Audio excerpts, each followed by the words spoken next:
Welcome to Hardware Addicts, a proud member of the Destination Linux Network. Hardware Addicts is the podcast that focuses on the physical components that power our technology world. In this episode, we're going to discuss a whole series of rumored and confirmed handheld computers and gaming devices. We're going to ask the question, what we would want to see in the specs and which ones have a take our money designation. Then we head to the camera corner where Wendy will discuss the reverse lens technique. So sit back, relax, and plug in, because Hardware Addicts starts now.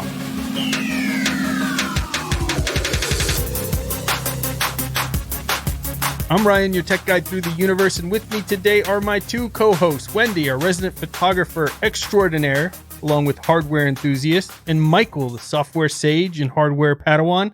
Let's find out what tech adventures everyone has had this week. Michael, what have you been up to? Well, I've been doing a little bit of hardware stuff, but I wanted to kind of do a follow-up to a previous one we talked about, because I got some unfortunate news related to the desks we talked about in, I think 4 episodes ago or something like that, where we were talking about how you could get these really cool sit-stand desks and stuff like that. Autonomous. And yes, autonomous desk. And the problem, what I wanted to bring it back up, is because I got an email from them saying they increased their prices. So I went and checked it, and they essentially doubled their prices. So It's like, it's basically all the times the people who were, I actually had someone ask me, like, did the prices go up? So I went and checked, and the price for the desk that I have is now basically an extra $500 to get it. So that's the insane. Reason, yeah, it was, when I bought my desk, it was like $550, and now it's $999. So the main reason I was promoting that desk is because it was a reasonably good price, and now they gave some reasons that sound like just excuses, but sure, whatever. The price that they are now is kind of similar to like the market itself. I'm curious what excuses they were giving, though, because I've heard that wood specifically has gone through the roof. People can't get it. I see all kinds of posts on Reddit and things about people joking about how the price of wood is just through the roof. I would imagine other materials like metal as well are impacted through the shortages everyone's having everywhere, it seems like, not just in CPUs and GPUs and the chip world. I can say firsthand that metal prices are definitely through the roof. We have a smoker trailer that my husband was building for me springtime last year, and that has been on hold because to get the sheet of metal that we need now to finish it costs so much more. They did say it was supply chain stuff. They didn't say exactly what materials were problematic, but they did say it was something about the supply chain requiring them to increase the prices. I was more shocked of how much the increase happened. Right. Because it's one thing to increase it to a degree. I understand that. It's the fact that they just doubled it. And it's not every line is doubled, but I have like the really big version desk, and that one is definitely doubled. And it was just a surprising number, because I had someone ask me about it because they heard the episode, went and looked it up and said, that can't be right. And they sent me a message asking me about it. So then I went and looked myself, and turns out, there's a big jump.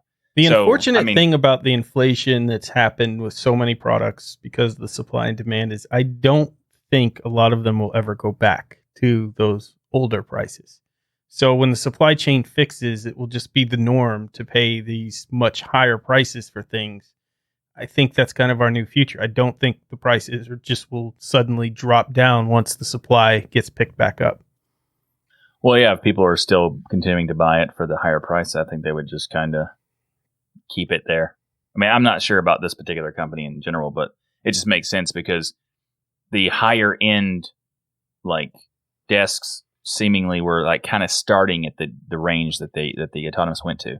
So they're still cheaper in comparison to like the really big brand names or whatever, but or like the most popular on YouTube kind of thing, but they're not as good of a deal as they used to be. Well, I'm glad I got my desk when you recommended it. I absolutely love my sit-stand desk, and I've told you 90% of the time they stay up in the standing position. The only time I've actually lowered them was when I was doing gaming and stuff with my son.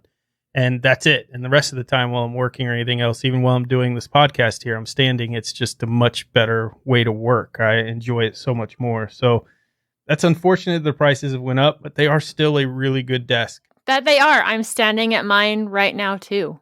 And I stand at it probably 99% of the time also, just because it's so much more comfortable and I can move.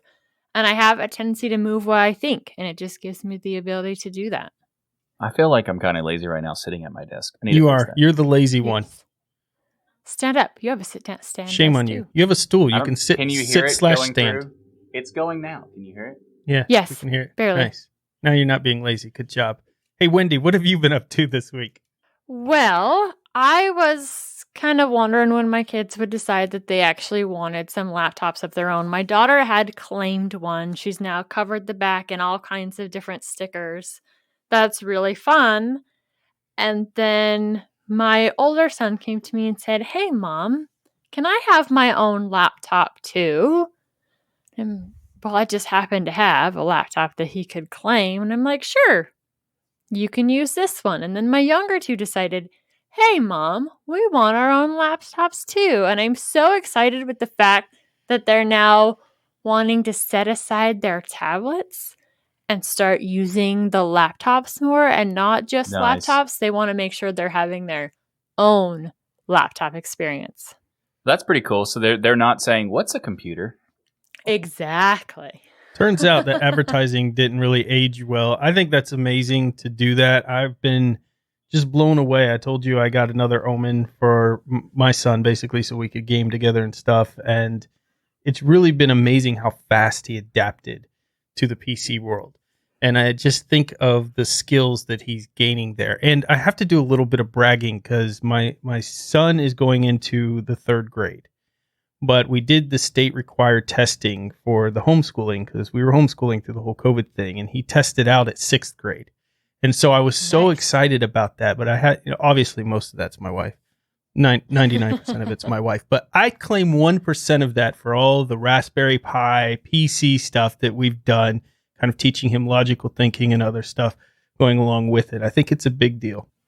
And there's nothing like having a laptop that you can claim as your very own. So they're all very excited to stickerize the back of different laptops and devices that I've already had. They've been sitting there waiting for them and they've been able to use them, but now it's extra special because they're theirs. Yeah, makes all the difference in the world. Okay, so you have to have a new toy because it seems like you've had a new toy every week, Ryan. Well, guess what? I have a new toy. I just got it all set up today.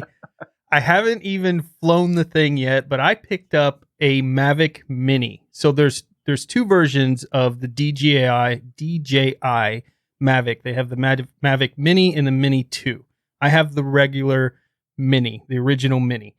And this little drone is so teeny tiny. It is amazingly adorable.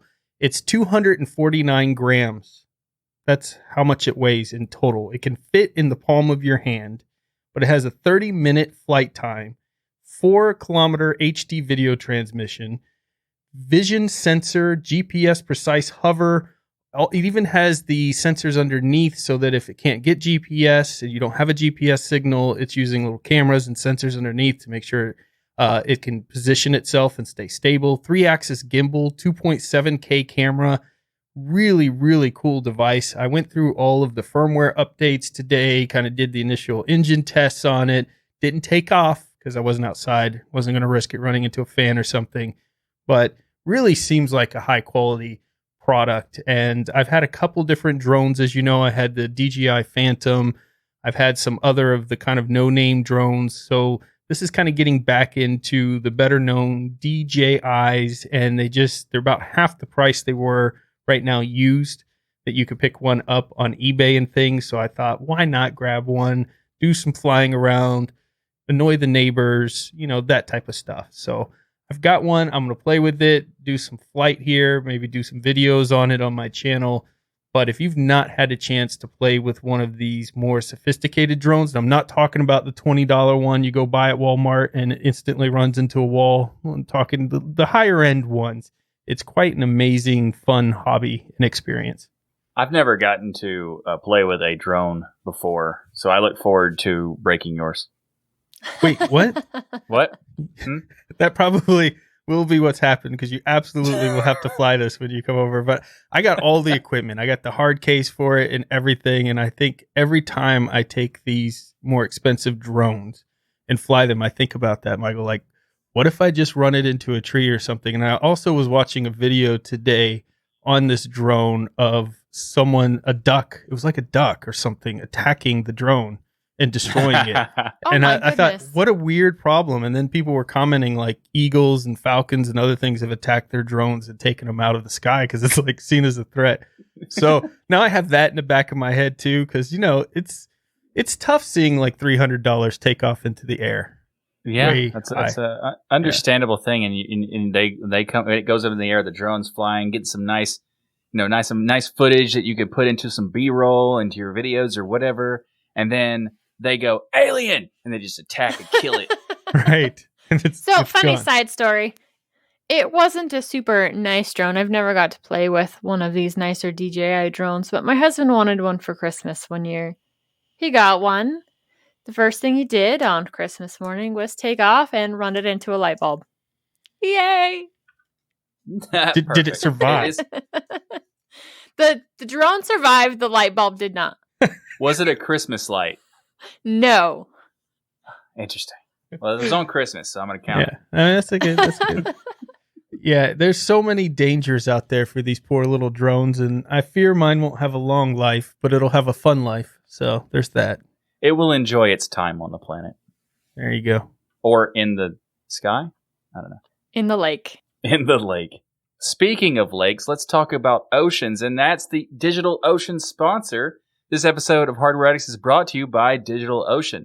DigitalOcean has their app platform, which is a service that allows you to build modern cloud-native apps. With the app platform, you can build, deploy, scale apps and static websites quickly and easily.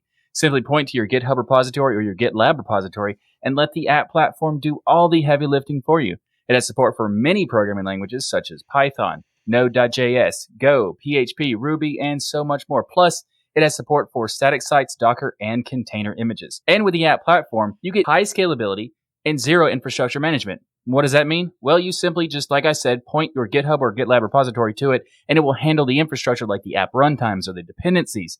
And it can also automatically scan your code and analyze it, create containers, and run them on Kubernetes clusters. It also has so much more stuff with security stuff because it also creates, manages, and renews your SSL certificates for you, so you don't even have to do that. And it even protects from DDoS attacks. So much great stuff to check out the app platform by going to do.co/DLN. And when you go there, they're going to give you a $100 free credit. That's right, $100 free credit when you go to do.co/DLN. So go there and get your free credit, $100. That's right, it's free money. So go to the app platform at do.co/DLN. And we want to thank DigitalOcean for sponsoring this episode of Hardware Addicts. Okay, so this week I want to talk about handheld PC gaming devices. There have been so many attempts that I've seen out there at making a successful portable PC over the years. I can think of a dozen of them off the top of my head that I've seen hit the market and die away. I kind of feel like you can even maybe put tablets into this category. Michael's favorite quote, "What's a PC?" from Apple and things out there as kind of a portable PC variant / gaming device. And then tablets obviously have been pretty successful. Android's kind of struggling right now, as I understand it, to keep the market here. Apple continues to find some success in this, but nothing earth-shattering as everyone thought it was going to be. And of course, you've got some gaming handheld devices out there. You've got the original Game Boy we all loved, but you also had the Sony PSP, which was fantastic, way ahead of its time, but is no longer being sold and created. And the Nintendo Switch, which I would say is the most portable gaming device or hardware out there right now. But many companies are dreaming right now up of a handheld PC, a full PC, and it's more than just putting a proprietary mobile OS on it, like you see in tablets, like you've seen in so many of these iterations before, the Nintendo Switch even, or the Sony PSP. You've got this proprietary mobile OS. You can only do gaming on it. That's it. They're dreaming of something where you can play Call of Duty or the latest AAA game as it was meant to be played rather than some kind of scaled down mobile version of the game where it's not quite the Call of Duty you were playing on your PC, but some variant of it that's kind of similar with terrible graphics. They want the full game, so you just launch it right off this handheld device. So a couple of these have made it on my radar as of recent, and one of the ones that I see a lot of people talking about is the One Netbook 1X player. What do you think of this name, first of all, Michael? That is a mouthful. That is a weird name. Is One Netbook the name of the company? Yes. I think so. Do they sell netbooks?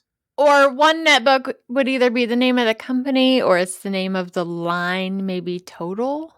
Well, the product is 1X player, but I'm not sure about is that do they actually sell netbooks? Because that name is just really weird. Because also I thought that netbooks were gone, so when I saw that name, it was like that's a confusing name.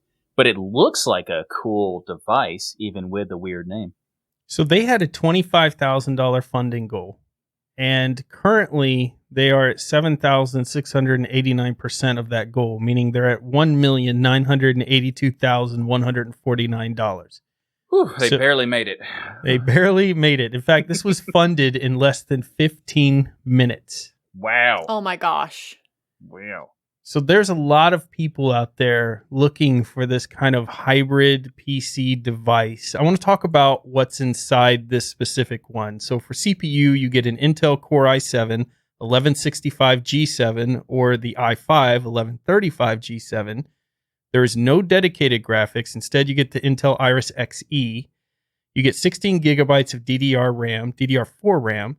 The storage is PCIe 4.0 SSD or 1 terabyte, so 512 or 1 terabyte, depending on which one you choose. The display is 8.4 inch IPS, 358 ppi with a resolution of 2560 by 1600. You get two USB 4.0 ports, Type C, USB 3.0, Type A's, 3.5 millimeter audio. It's amazing in this little form factor. They packed more ports than anything Apple has to offer. Battery, 59 watt hours, wireless, Wi-Fi 6, Bluetooth 5. Size of 288 by 130 by 21 millimeters and a weight of 820 grams. And this campaign ends on June 2021. So ends in 8 days or less, actually, and it ships in June. 8 days or less are left on this. By the time you hear this, though, you're going to have a lot less days left to go back this thing if you want to pick one up. And it looks like the starting price is about $899 and goes up from there. The hardware doesn't seem like that. That price doesn't seem that bad for the hardware, because the hardware is, to me, it's kind of shocking to have a 2K display in such a tiny... We don't even have 2K displays in laptops yet, really. I mean, we do, but they're not common. So to have it in such a compact form, plus all the other specs that you said, like the 4.0 PCIe for a handheld thing, it's kind of shocking. So the price doesn't seem that, it's expensive, but it's not insane. So it does seem like a reasonable choice. And I'm actually kind of interested, like that 15 minutes, that shows how important this market is, because I didn't even know about it until it was already 7,000% backed. Yeah, it's quite amazing. I was surprised as well that this many people are looking for this kind of solution. But here you have a full Windows 10 PC. So I want to paint that picture of what differentiates it. It looks like a giant Nintendo Switch, but you boot into a full operating system. I imagine you're navigating with the thumbsticks, which I think that would be pretty clunky to kind of navigate Windows 10 in a little tiny screen, 8.4 inch screen with thumbsticks, moving that mouse around to try to launch stuff. So far, what I've seen on the reviews, you're right when it comes to the clunkiness. They definitely have some more driver-style things to do to have that be smoother. But also, since they have Bluetooth, I imagine you could just connect a Bluetooth keyboard and mouse to it. Yeah, absolutely. You could definitely probably get a dock for this thing, or just mount in some of the ports a external keyboard or mouse, and that would make it more useful. Definitely the portable on the go thing is going to be probably launching into Steam and playing some games straight from there. It's kind of cool that you can do so, although Intel Iris has come a long way, the integrated GPUs from Intel, but there's still not that powerful. So you're not going to be having the greatest frames per second out of every game that you're playing, but I wouldn't imagine it would be terrible either. You could play a lot of AAA games on here on probably some of your lower or medium settings. Well, I also think that it's kind of interesting that I understand why they chose Windows to do it, but considering the limitations of the device, and like it's not like incredibly limited, but they could do so much more with using Linux, for example, or that focusing on mostly like Steam support as a goal rather than having the full blown Windows approach. But it is kind of interesting. I think that the clunkiness with the joystick stuff is definitely going to be a thing that's always going to be an issue regardless of the device, because if they're going to have a full blown operating system that's not designed for that, it's going to be something like that. It kind of reminds me of like when you have those like TV mouse compensation thing where you use the remote arrow pad stuff to move around the fake mouse. I would imagine it's something like that. Now, they're claiming some really good FPS in some of these games here. They're showing games like Apex Legends on the i5 getting 60 to 95. I just imagine you're going to spend most of your time in 60 in that range. That's a pretty big range, right? Anywhere between 60 and 95 frames per second. The i7 is 72 to 115, they're saying. The 1165 G7 and the 1185 G7 between 76 and 120 frames per second. Apex Legends is a pretty high-end, graphically intensive game. So if these are anywhere near the truth, then you're going to have a pretty good gaming experience on this. Now, Fortnite, 46 to 63, and then on the i7's 56 to 80 and 60 to 85, depending again on which of the CPUs that you get in your device. But that's perfectly playable. It may not be ideal for a desktop, but for a portable handheld, those are some pretty good numbers if they're really able to knock that out consistently. I think my biggest concern with a device like this would be the heat. The heat definitely would be an issue with these, but it does have massive vents on the back of it. If you've seen the back of it, they're absolutely huge. And I saw a basic teardown. Basically, they've taken the back off the device, and there are some pretty big fans in there working on trying to keep it cool. But if you're playing it for a long time, I do wonder what that temperature is in the hand. Yeah, it kind of reminds me if you took the Intel Nook and then slapped some controllers on the side of it, kind of what you would be trying to deal with. And the Nook did an amazing job with keeping the heat and things down, but those fans got really, really loud. So they've done some really intense engineering here. If people get these in hand and it's able to stay very, very cool in high-end gaming and things like that. But either way, I think it's a really cool concept. They do have a magnetic keyboard accessory, by the way, that you can slap on to put this into kind of a laptop mode. So you can try to use this for work and things. Although because the joystick knobs and buttons are built in, it's really funny. They have this one image of the device kind of propped up on a kickstand with the magnetic keyboard attachment and a guy in a suit kind of working at the office or something on it. And I don't know that my office would like buy it. They'd be like, really? That's a video game device you're pretending to work on. But still, it's cool that you can do that. As far as product pictures go, I don't know that I'd set up the shot like this. Just saying. Oh, you're giving some photography critiques on this. Yeah. I don't think a suit's the right thing here either. Like, and I don't know. You need kind of a more t-shirty type person on there in a coffee shop, kind of hanging out, playing on it. I could see that more realistically. I think they're going for the executive synergy mark. Executive. I don't think many executives, although it would be an executive I'd want to work for if they had one of these on their desk. I'll put it that way. I would love to see that scene as the executive walks into the office with this tucked under his arm instead of a laptop. All right, I'm ready to give my presentation. Mm-hmm. This could be our future. Who knows? All right, so the next device that caught my attention is the Alienware UFO. Alienware, owned by Dell, has released some really interesting concept designs that have even made it into reviewers' hands, although information on this portable PC are still very sparse. The Alienware UFO is a mini PC / gaming console with a full OS, unlike a Switch. The concept looks just like the device we were talking about. In fact, they probably could have rolled off of the same factory line. And in fact, most of these we're going to talk about seems like they could roll off the same factory line with slight differences. Like the Switch, it appears to have the ability to undock the controllers, which is cool, and use it as a screen, and rumored to be using Intel as well inside of this. Again, we don't have all the details on that, but much bigger name there. I think they showed this off at one of the big conferences and shows, and it's rumored that it could come out sometime this year or early next year. But Dell kind of putting their hat in or testing the market with this handheld PC gaming device as well. I have to give them props for the name as well. Alienware's UFO.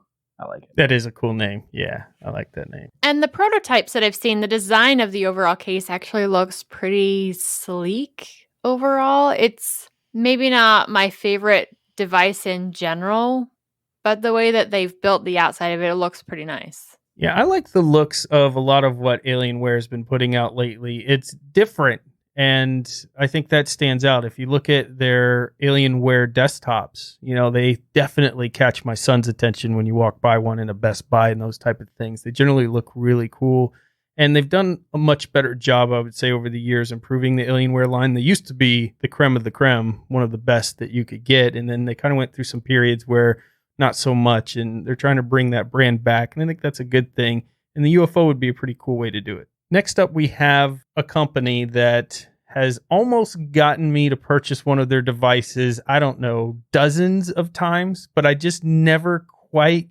clicked through the cart to purchase it because I don't know of an excuse of why I need it, and that's GPD. And GPD has been a long time player in this micro portable PC market. Have either of you heard of GPD before?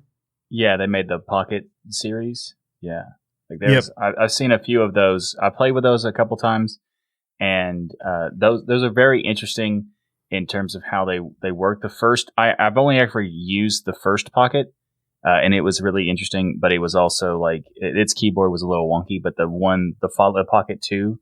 Was considered like a solid device by a lot of reviewers.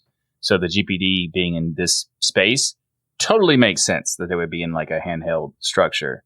Though I'm curious like how long they've been around. Have they gotten to the point where their products will be like, are they the main player in this space? You would think they would be, because they've been in this market longer than anybody else I personally have known of as a company. They've got two devices. They've got more than two, but they're two devices I'm going to talk about today that I think fit this category. They have the Win 3, which is a handheld game console, and it is kind of a straight unibody form, just like you see with the Nintendo Switch-like device. And then they have the Win Max, which is a handheld gaming laptop in the clamshell format that probably you're more familiar with their Pocket design, Michael. And the Win 3 is 5.5 inches, and the Win Max is 8 inches. The Win 3 is one of their newer ones, obviously, because you get the 11th gen Intel inside there. So you get the 1165 G7 or the 1135 G7. The Win Max looks like it has an i5 1035 G7. And when you look at the specs, the Win 3 has a Thunderbolt 4, and the Win Max has a Thunderbolt 3. So again, just an age thing, but just comparing the devices over each other. Both the Win 3 has an Intel Iris Xe graphics, and the Win Max has the Intel Iris Plus 940 inside of it. So they have some pretty decent specs, I would say. When you look at the frame rate of some of the games here, like Valorant is a pretty recent game. They're claiming somewhere between 61 on the, of course, 1165 G7, 61 to 109, and the 1135 G7, 51 to 91 frames per second. So again, they're kind of claiming that you're going to be in that 50, 60 frames per second with these two different devices here. I would trust GPD probably a lot more in some of these other companies, just because I know they're going to release the product, and they've been out there for such a long time as a company. So that definitely has my interest as far as backing one of these devices would go. Now, the GPD Win 3 is estimated to come out in July 2021, and there's currently an Indiegogo again for this one out there. It looks pretty cool. I like the slide up version. So you slide up the screen and the keyboard's underneath. I think it's pretty cool how they've kind of worked it in there. It also has a dock that you can dock this device and, of course, use your keyboard and mouse and things in it. Very similar, again, to these other devices we're talking about. For the most part, there's some minor changes in the aesthetics and stuff between them all. I could say, again, they could come off the same factory line and I wouldn't be shocked. But GPD, you can't do this segment and not talk about them. Yeah, they do seem to be like a pretty big player in this space. I mean, these devices seem good. Like, they seem okay. There's nothing about them that screams that much to me, because the smaller version, you get the better hardware, and the competitors in the space, like that 1X player or whatever, is roughly around the same price, actually maybe even a little bit cheaper, and it's a bigger device with the same level of like Intel stuff, so it doesn't seem like it's that. And you're getting a much better screen with the 1X player, and I think that's why it sold out in 15 minutes. You're getting that 2560 by 1600 versus the Win Max at 1280 by 800, and the GPD Win 3 at 1280 by 720, and that is a huge difference, I think, between the two. But there is something to be said about the fact that GPD has repeatedly put the hardware out there. They've run the campaigns, they've released the hardware. And another thing that I like about GPD as a company in general is that none of their devices, or at least the ones that I've seen so far, especially talking about the Pocket ones, have been locked to an OS. You've been able to change the operating system that they're running. Yeah, the very first Pocket actually came with Windows and Linux as options. Mm-hmm. Yeah, they need to go back to that. That was cool. They should. I think the other big difference here is you're kind of changing out the screen resolution in the first one. So if gaming's your primary focus, it would make sense to go there. But with the GPD, you've got that slide out keyboard, which is backlit and has haptic feedback built into it. So it's not like an afterthought there. But having that keyboard for somebody on the go could be more important in a device than the screen resolution. I see what you're saying. You're saying that the GPD is the better synergistic executive device for their. Wow. Whatever. There you go. They should have the person in the suit at a coffee shop. Yeah. But I have to say, out of all these options, the Alienware UFO sounds interesting, but we don't know enough. The 1X player sounds really good, but it also is like the first time I've ever heard of this company, so I'm kind of on the fence. None of these have had make me go take my money yet. Like, they're all like, maybe. I was going to say, definitely the advantage to the GPD with the slide-out keyboard is one of the biggest complaints I've seen while looking at reviews of these various devices is that the onboard keyboard, the touch keyboard, is absolutely garbage, especially when you're dealing with that size form factor of a screen. Trying to type stuff out is very uncomfortable. And so there is a win to the GPD with the slide physical keyboard. That's a really good point, because a lot of these services, including Steam, you're going to have to sign in with a username. You're going to have to sign in with a password. You're going to have to, go to certain websites and type in the address, and doing that with an on-screen keyboard that's not a very good touchscreen keyboard could be a real game changer for a lot of these different devices. And the GPD definitely has a lot more flexibility there to be used for more than just games. All right, but there's one more console. Since nobody screamed "take my money" yet, there's one more console I want to talk about that's being rumored out there, and that's the Steam portable gaming machine, the portable Steam console. So this is just kind of a rumor right now, but it's such a cool rumor that I just couldn't not cover it. The rumor is that this device is going to be called Steam Pal, and Ars Technica says that they've confirmed that this is indeed in production and is going to be released this year. And it makes sense considering you're seeing all of these kind of devices launching this year or first thing next year already. So there's a big kind of ramp up in supply chain here for these kind of devices going on. So it makes sense that Valve would be jumping into this. And we don't know what kind of hardware it's going to be. We don't know what price it's going to be, but it's Valve, man. It's Valve. Mm-hmm. I mean, this one, we know even less about this than we do the UFO from Alienware. And this one has me the most interested, mostly because of Valve. Like, the fact that Valve has been, just nailing it for years and making gaming so much better on, their own push for different platforms, and like their games themselves. Like every time Valve makes a new game, it's always a big hype thing around it because they make such good games. So while the Steam Pal is an interesting name for it, I don't know why. It's not tough, but it's kind of cute. Steam Pal. Yeah, it's kind of cute. I was thinking my maybe Steam Pal here in my pocket, like Steam on the go. But it's actually good. I do think it's not a bad name. It's just anyway. But the Valve part of it, I think that is really cool. And we talked about this previously because you during the week you let me know about this, and I had to just dig in. And I saw that it is using Linux as the operating system powering, or in the rumor anyway, powering the console, which is fantastic because pushing that as a focus means that the resources of the hardware will not be thrown away on Windows. And that makes me even more interested. Being able to get as much out of the hardware as possible, by them doing that, it makes it even more intriguing. And I think that I hope Valve does this, because it would be a huge boon to the space to have someone like Valve creating their own handheld device. Well, let me ask this, Wendy, if you were on the Valve design team, or they called you, they should if they were smart, and said, what kind of hardware do we throw in this thing?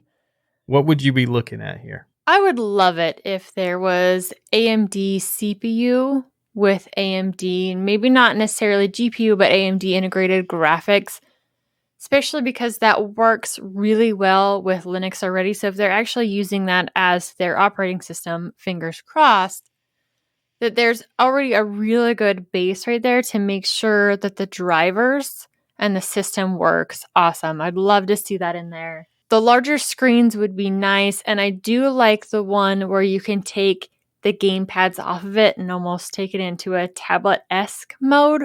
We'll kind of see what they do. On one side, I'm a little bit worried because Valve has done some different hardware options that have had runs, not done so well, and then dropped them off. So I'm curious as to what this looks like and if it's actually competitive, because sometimes they've had some things drop hardware-wise that wasn't quite competitive and they just didn't keep going. They take a lot of risks with their hardware. For instance, the Steam controller, I think, was a big risk. Nobody was doing a controller like that, but they were really trying to figure out a way to kind of integrate the keyboard into a controller, have that mouse control still, and do it in a very different way than your standard kind of thumbsticks. It didn't quite land for most people. I enjoyed it for some games, but there were other games it just wasn't really playable with, and frankly, it's kind of sat since I've purchased it. And I've not used it much more than the initial run with it. So it's something you could get used to. It was unique. They took risks. I really like your ideas of doing some AMD inside of this with a high-end resolution, a 2K resolution in this, lots of ports. I love the idea of having the controllers be able to come off just like the Switch has, so that you can take it around in a tablet mode. I think that would make it attractive for going on vacations and trips and those type of things. I think somewhere between that 8-inch screen size is perfect.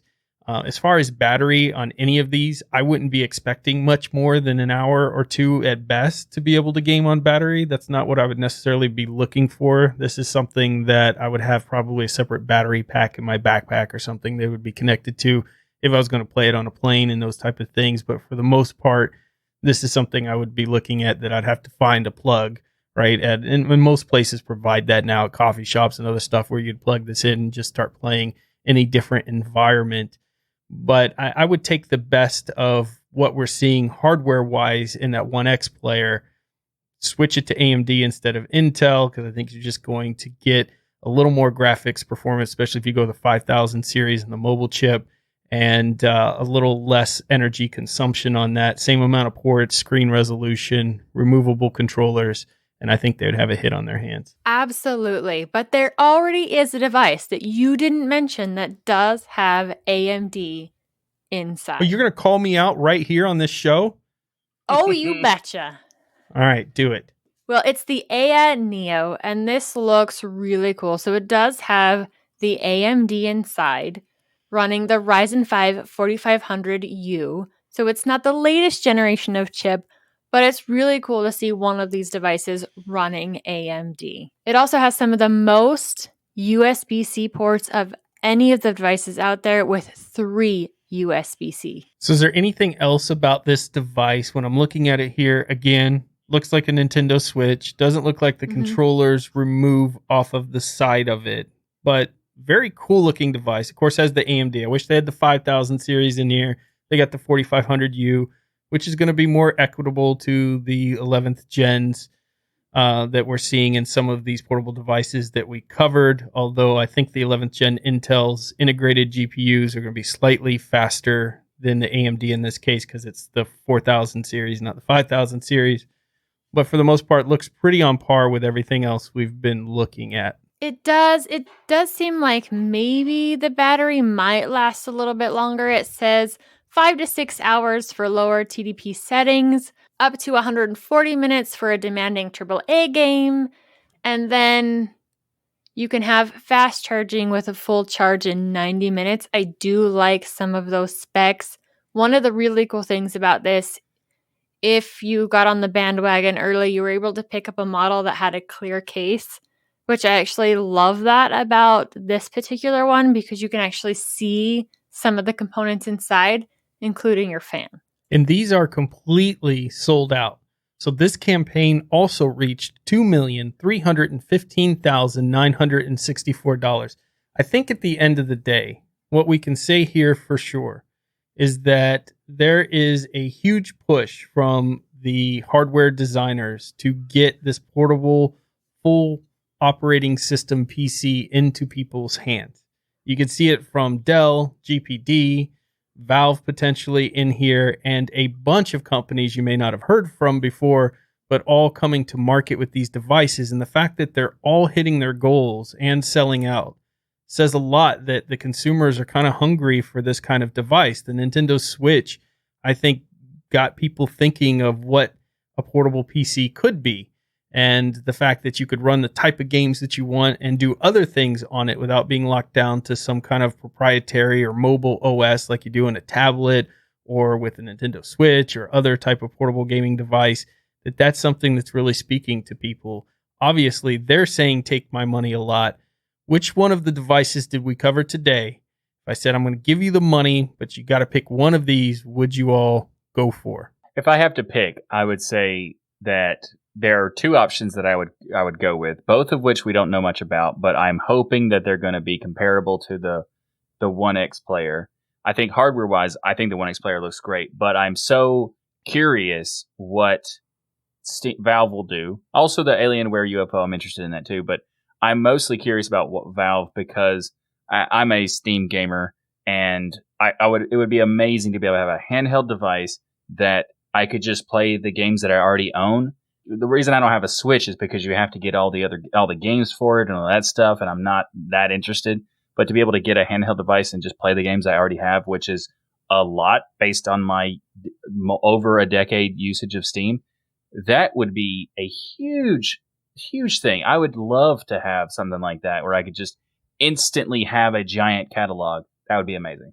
I'm really torn between the Steam device that we don't know much about and the Neo. And part of the reason why I'm torn between the two is, while yes, the screen size might be smaller on the Neo, if I'm having something that's possibly going to dock anyway, the dock on the Neo looks just absolutely awesome. I don't know why I'd want to dock it, but it looks really cool. So I'm torn between what Steam might be doing, what Valve might be doing, and the Neo. Yeah, Valve's at the top of my list as well. The GPD would have been if the resolution on the screen was a little bit better. And again, I get that they have a keyboard and things, but how useful is any of that going to really be at the end of the day? I just don't know. I would pick up the Steam Portable, likely, probably will if they ever release one, whether it's good or not, because Valve. And the other one that's got my attention is the Alienware UFO, just because I think that they could release something really intriguing and awesome here, and you'd have a lot of more potential for longer support from a more established company with accessories and other devices that go along with it. So those are the two that are take my money. GPD, if they could raise the resolution on their device here, would probably be up there otherwise for me at the top. So there you have it. Those are our picks, and this is what's happening in the marketplace. And hopefully, unlike GPUs, we'll actually be able to get our hands on these things, and there'll be plenty of them if you're interested in picking one up. I think it's a really cool concept and idea, and I'm very excited to see where this goes in the hardware world. I think it's really great that they're doing this sort of stuff because I know a lot of people who have wanted a powerful handheld device for, not just gaming, but also just regular computing and in general. And having something like this that could be, I guess the size of them, depending on how big they are, they could be fitting in your pocket or just you could carry them around in a small bag and that sort of stuff. Like this has potential to be not only just great for gaming, but also just great for the computing market. Because I was a fan of the netbook like genre, but they were also really underpowered. And I just like the form factor of a small device that I can use when I need to in traveling or whatever and not have to carry a giant laptop. Now, I also want to have a laptop when I'm doing genuine work because as an executive with Synergy, I would need a bigger device, right? Nice. But I need a bigger device for that. But in terms of like the average consumer, day-to-day kind of thing in a travel mode, a netbook always seemed great to me. And this seems like we're at a stage where the devices where they've kind of caught up to what people wanted in the first place. Yeah, that's an interesting way to look at it. And I was just thinking, Wendy, that you could get one of these devices and install Bitwarden. Absolutely, Ryan. And this episode is sponsored by Bitwarden. Bitwarden is the password manager that we use and trust. Bitwarden lets you set up things like a PIN to easily access your password manager, as well as additional authentications, such as a master password, adding phrases to fingerprint security, all to keep your passwords safe. Bitwarden is the easiest and safest way for individuals, teams, and businesses to store, share, and sync their sensitive data. Go to bitwarden.com/DLN to get started for free. Bitwarden is the password manager that I have chosen to use personally because it is 100% open source. You can self-host it, plus they do security audits, and they share all of that information with you. Go to bitwarden.com/DLN to get started for free. Say you want to support this amazing open source project. You can get a premium account for just $10 per year. What do you get with that? 1 gigabyte of encrypted file storage, 2-step login with YubiKey, U2F, or Duo, Vault Health Reports, TOTP Authenticator, storage, and generation, plus priority customer support. Make the smart move like many in the community have and go to bitwarden.com/DLN to get started for free. If you're like me though, you're going to want to give some support to this amazing open source project and get that premium edition that starts at just $10 per year.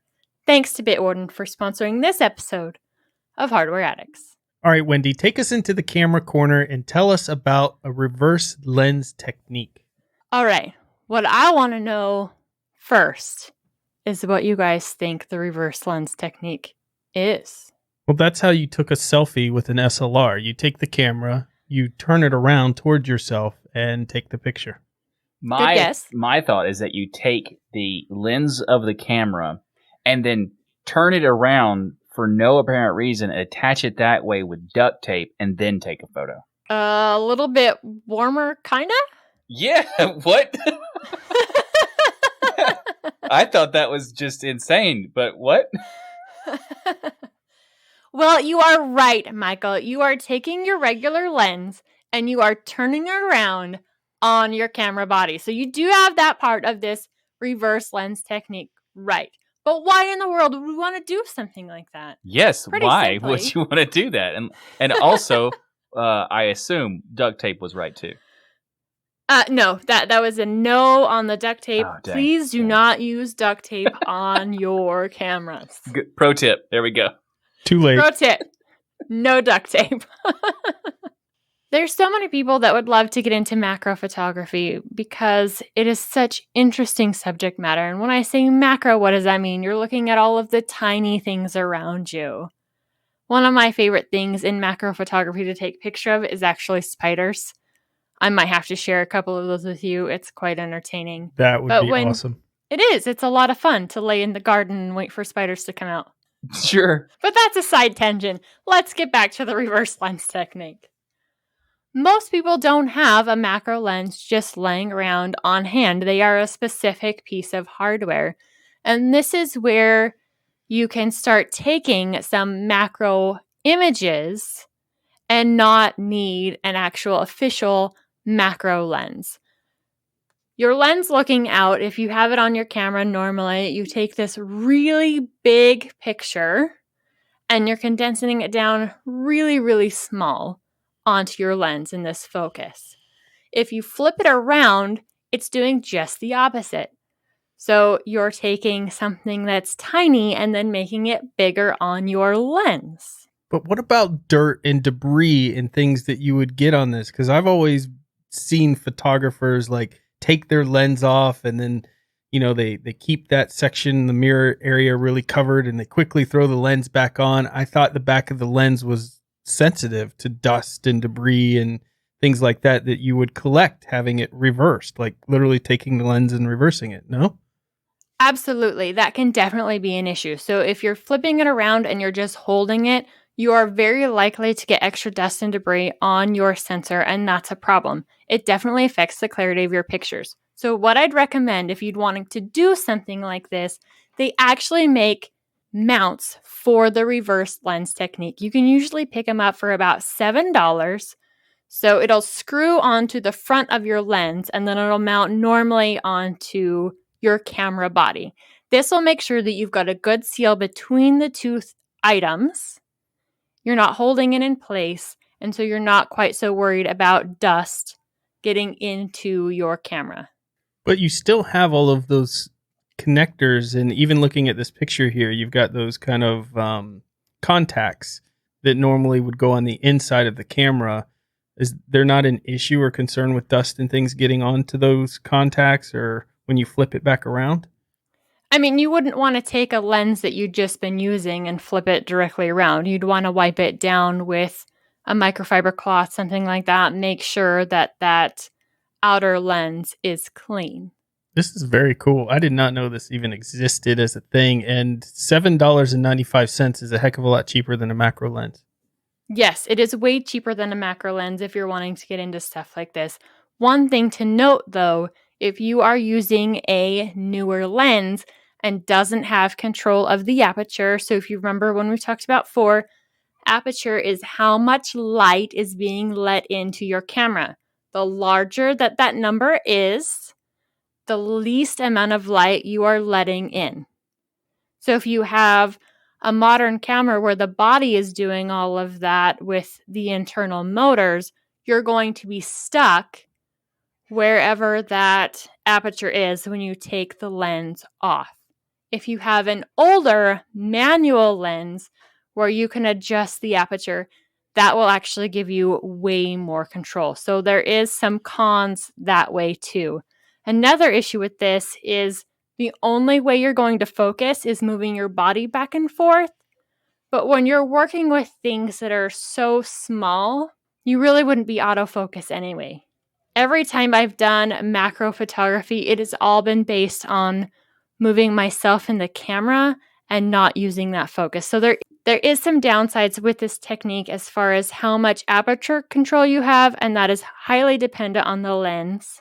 And making sure that your equipment is good and wiped down before attaching it to your camera, because you do want to be conscious about the fact that dirt on your sensor is a problem. So how good does this compete with getting an actual macro lens? What kind of photography can you actually get out of using this reverse mount? I would say the best advantage of using this technique is just deciding, do you want to spend the money on an actual macro lens? I have a couple. Actually, I have 3 different macro lenses, and I love them. I absolutely love shooting macro photography. I've actually used them more for different shots of food and all kinds of different things where I want to be in really close, but a standard lens I couldn't get that close with because it doesn't have the ability to focus that close to my subject matter. So I've loved it for that. And like I said, I absolutely love taking pictures of bugs and all different kinds of things. I actually get a kick out of that. So if you are into taking pictures of tiny things, then go for the actual macro lens. But if you're on the fence and you're not really sure if you want to spend the money on that, this is one of those places where you can find out, do I want to or not? I actually started out using the reverse lens technique, and it's one of the reasons why I now have 3 macro lenses.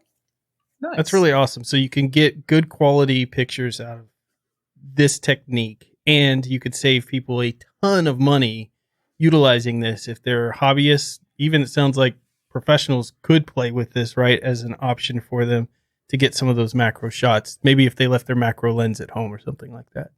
The quality you get definitely depends on how much control you have over the aperture. If it's really, really small and doesn't let in a whole lot of light, you're going to have more depth of field, so that's how much is in focus. But if it's one of those lenses that when you take it off, it's opened really, really wide, you can have a situation where you're not getting enough of the image in focus. And when you're dealing with macro, it doesn't take much to not be able to see what you're looking at.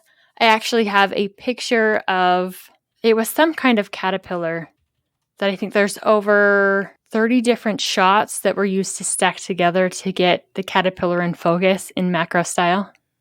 Whoa. Now, I think it's really interesting you take pictures of bugs and even spiders. My wife hates spiders. I hate centipedes. Is there anything that scares you, Wendy? Yes, they're definitely stuff that scares me, but if I'm stalking them in the garden and they're not stalking me, we're cool. All right, I got you. They don't know that I'm taking their photo. It's all good. Yeah. Right. The macro concept is a cool idea, and I didn't know that this was a thing. So this is really, really interesting. I probably won't do it with my camera because of fear, but of ruining it, because I assume I will break it.